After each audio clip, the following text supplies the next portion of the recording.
Hello everyone and welcome back to my channel. Today we are talking about short, tiny, teeny little books that you could potentially read in as little as an hour.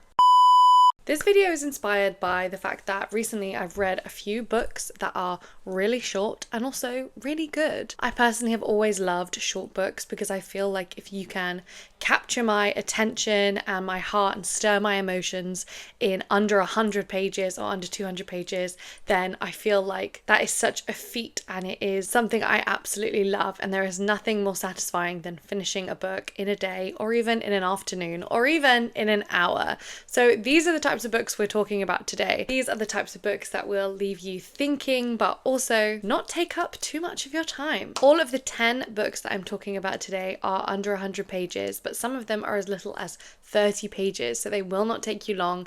Most people will be able to read this in under an hour. I know some people are faster readers as well, but we're going to go from shortest to longest, and the longest book on this list is only 90 pages, which I know that some people can very easily read probably within an hour as well. And not only are these books short, but also they are really good books. All of these books are 4 stars or 5 stars in my estimation. I've absolutely loved reading them, and I also can't wait to share with you. So if you are worried about a reading goal, or if you just fancy reading a book in a whole afternoon from start to finish, then this is the recommendation list for you. So like I said, we're going to start with the shortest and go to the longest. So this first book that I want to talk about is only 30 pages. And actually, if you like this first story, it's part of a collection called Into Shadow, which is a collection of 7 different stories by acclaimed fantasy authors. I've read 2 of this collection and I've really enjoyed both. The one that is only 30 pages and I highly recommend is The 6 Deaths of the Saint. This went kind of semi-viral last year over on BookTok, and so I picked it up back then, and I can absolutely say that this went viral for all the best reasons. Like I said, it is literally 30 pages, but it moved me and it is surprising. It's beautifully written. This is by Alex E. Harrow, and I've actually not read, I don't think, any other books by her, and I definitely need to because I absolutely loved the craft of this story. This is all about a young servant girl and a prophecy about her fulfilling her destiny as the kingdom's greatest soldier. I don't want to tell you any more because obviously it's 30 pages long and you need to read it for yourself, but something I highly recommend, and it's available on Kindle Unlimited, so you can read it for free if you have that. Also within this collection, I recently read Undercover by Tamsin Muir. I love Tamsin Muir's other books, so I was really excited to read this one, and I can also wholeheartedly recommend this. This is all about a mysterious stranger coming to a gang-run town, and she is taking on a job that nobody else wants, which is to be the bodyguard of a ghoul. I love this story. It had Tamsin Muir's signature style of darkly funny but also incredibly gross at times, unhinged characters that you don't know where they're going to go next, and also it is literally 59 pages, so definitely worth investigating if you like Tamsin Muir's other books. So the next one I want to talk about is by one of my, I think, favorite authors that I've ever read from, and I'm going to be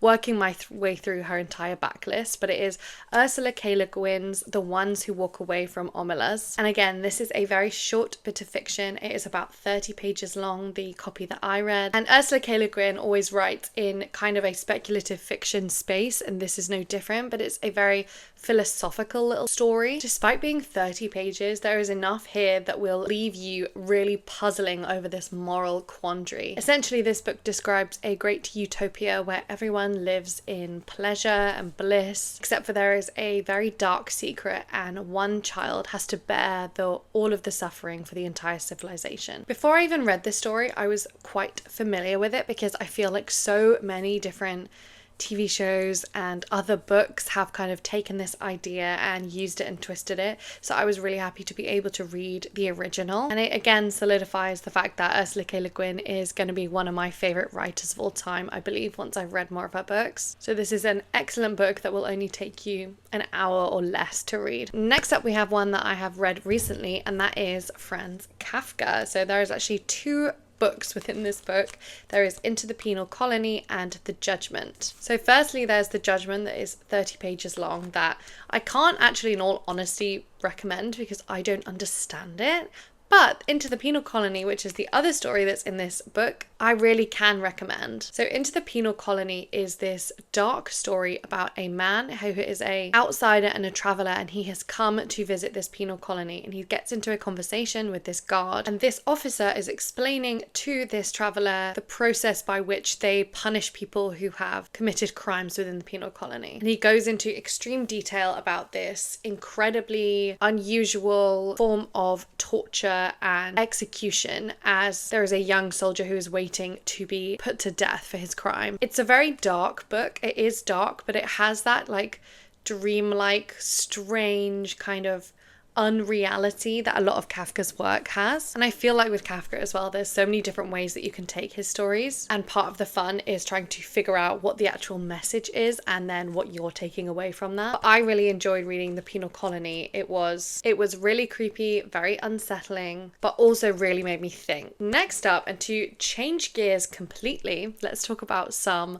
fun, fantasy, smutty romances. So if you're familiar with this channel, my previous recommendations, you know that I really love the Mead Mishaps series, which is the first book starts with that time I got drunk and saved a demon. I love these stories. I think they're really fun. They're really silly. They don't take themselves seriously. They're very cute. And there is 2 short stories also as part of this collection. You'll definitely get more out of these short stories if you've already read the main series, or at least one book in the main series, but it's not actually essential. So the 2 books are A Bump in Boohail and also Mistlefoe. The first is like 44 pages and the second is around 60 pages. And there's not much more to say because I don't want to spoil kind of the main series, but basically they're set in this world where human civilization has always lived with the idea that these demons are kept back from destroying their world. But then when events occur and they start being released, all is kind of not as it seems. And also many of these creatures are just trying to live their own life and be free. They're very much like the main series. They are funny, they are silly, they are sexy. So if you weren't aware about these books and you've read the main series, then definitely pick them up. It won't take you long and they're very fun. Next up we have a classic, and this one you might already know is a very short classic, and that is The Yellow Wallpaper. So The Yellow Wallpaper is all about this woman who is being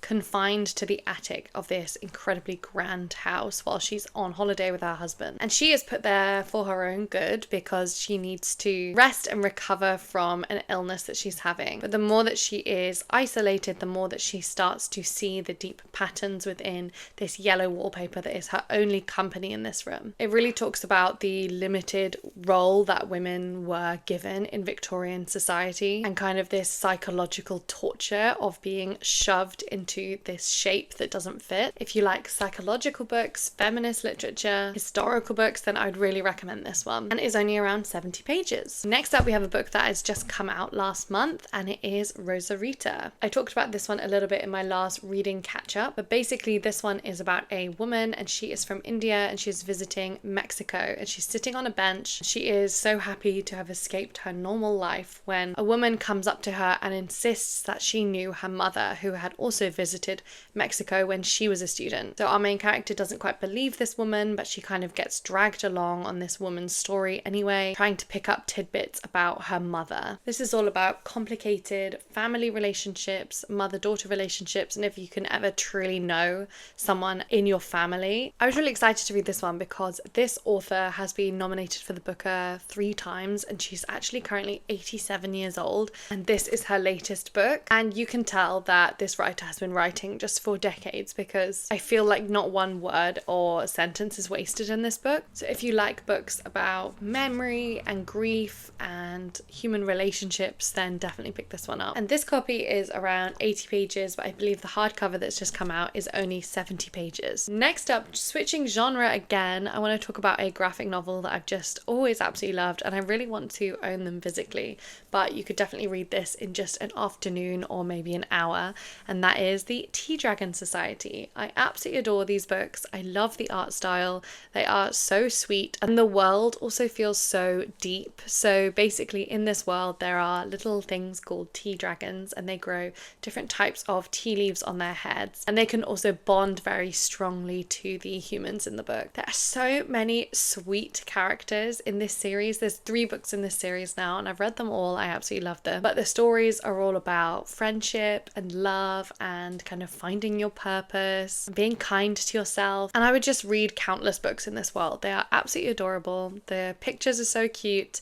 It's very fun picking which tea dragon is your favorite as well. My personal favorite is the jasmine tea dragon, even though I don't drink that much jasmine tea. That one's the cutest to me. These are really cute for a little uplifting story to warm your heart. They're very cozy, they're very sweet. Next up, we have a little known book from one of my favorite authors, and that is Lady Susan by Jane Austen. So this is the shortest of all Jane Austen's novels, and I wouldn't honestly say to start here because to me it just doesn't compare to her other books, and this was also published after her death. And this book is all about Lady Susan, who is a flirtatious woman who is a widow. She's in her 30s and she is very scandalous. She's a mother to a 16-year-old daughter, and she's a terrible mother. She goes to stay with her brother and his family, and they don't even want anything to do with her because she's been basically driven out from London because of her flirtatious ways. This one just really made me laugh. I personally loved Lady Susan because she was just absolutely like on a warpath, and she would just do anything to get what she wanted,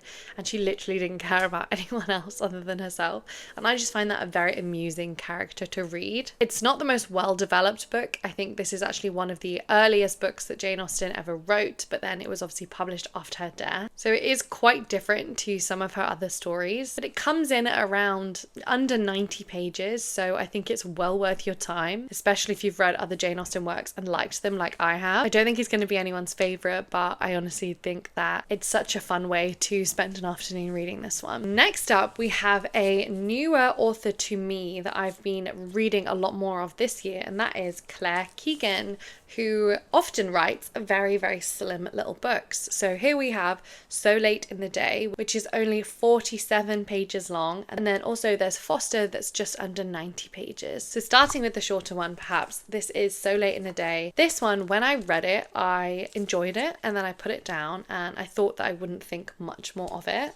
And I've actually found myself really going back over and thinking about this book a lot more. This is basically about an Irish man, and he is going home after a long day of work and going back to an empty flat, and he starts thinking about this woman that he was dating previously. And it's basically just tracking him throughout his evening and going into his memories about what happened with this woman. But it's very poignant and it's very well done, and I think it comes down to, oh my god, this fly in here. If you can hear that fly, then just ignore it. And because it's talking about the breakdown of a relationship, but it really focuses on just the narrow point, talking about the generosity or the lack of generosity in a relationship and what that can mean for the wider relationship. I really enjoyed it, and I really like Claire Keegan's writing, so I think that's worth reading. And also Foster actually almost made me cry. I started tearing up. It's got one of the tropes that I just absolutely love, because it is about this child, and she's taken from her family home. Her father drops her off to go and spend time with her aunt and uncle, who she doesn't know very well. And with their love and care, this child begins to blossom and become their own person, but sadly the summer has to come to an end. I just love those stories about a child who's not been loved and then is shown the right love and care, and also vice versa, people who are affected deeply by a child coming into their life. Oh my god, please ignore this freaking fly flying around. It's made me forget what I was saying, but it's a lovely, touching little book, and I really enjoyed it. Lastly, and I've realised I've gone well over 10 books because I've been doubling up for some of these books, but the last book that I want to talk about is also one of my favourite books that I've read for the Reading Around the World Challenge, and that is So Long a Letter. This is a book that I read for Senegal, and it is about a woman, and her husband/ex-husband has just died, and now she has to go into a period of confinement because that's what women have to do in this Senegalese society. And so basically she takes the time to just think about her relationship with her husband, and she is kind of writing a letter to her best friend. So you kind of get the dual stories of what's happened with her and her husband or ex-husband